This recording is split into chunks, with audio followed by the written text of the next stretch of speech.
As mentioned earlier, for those operations, NASA and SpaceX closely coordinate with the United States Coast Guard to establish a safety zone to ensure public safety and for the safety of those involved in the recovery operations, as well as the crew on board the returning spacecraft.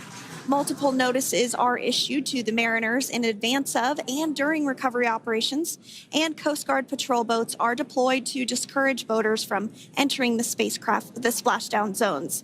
So we do want to stress to the public the need to respect this safety zone. Recovering a spacecraft from the water is a hazardous operation, and any other boats interfering increases the risk to not only the astronauts in Dragon, but the teams working to recover them from the water and the safety of those that may come too close.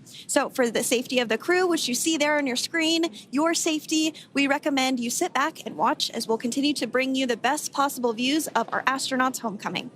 Yeah, as I mentioned earlier, this deorbit burn is the last time that we will utilize our 4 forward Draco thrusters. Forward basically meaning at the top of the Dragon capsule. Dragon Freedom has not yet entered the Earth's atmosphere. This deorbit burn is what will line the vehicle up and put it on its final trajectory to the landing site right off the coast of Tallahassee, Florida.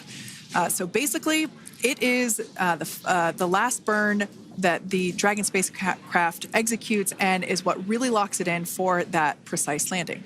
As you can see on your screen right now, Nick, Sunny, Butch, and Alexander are using their screens to keep tabs on the burn duration, the Draco firings, and trajectory details such as entry angle, spacecraft perigee, and how much distance remains until deorbit burn termination. As I mentioned earlier, Dragon is flying itself. So all the crew has to do is stay strapped into their seats and keep tabs on things. Although I must say, if I had one of those window seats, it would be pretty difficult to restrain myself. Now, with Nick, Sunny, Butch, and Alexander ready to deorbit and splash down back on Earth, they will be heading to one of 8 targeted sites supported by SpaceX and NASA.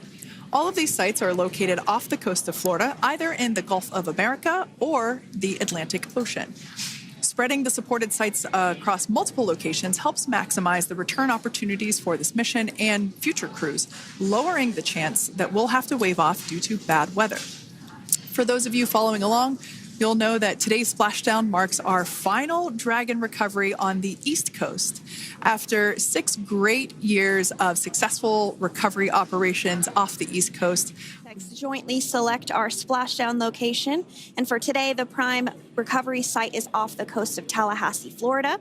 The selection process works with a lot of different variables, including the space station's orbital trajectory or path that it follows, what landing sites are available and have favorable weather, how much free flight capability Dragon has for the trip home, and the sleep schedules for the returning crew members, as well as, of course, the big one, the weather.